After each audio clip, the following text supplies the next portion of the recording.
నువ్వు బ్రతికున్నావెన్నే కానీ నువ్వు మృతుడితో సమానం. ప్రకటన గ్రంథంలో రాయబడి దేవుడు ఇంకా ఆ అవకాశాన్ని తీసేస్తే చెప్తున్నాను అంతే. ఫలము లేని చెట్టు ఉన్నా ఒకటే, లేకున్నా ఒకటే.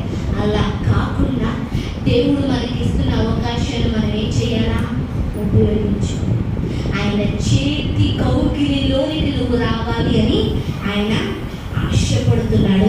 నా ప్రియురాలా, నీవు సుందరివి, నీవు సుందరివి. నీ కన్నులు గువ్వ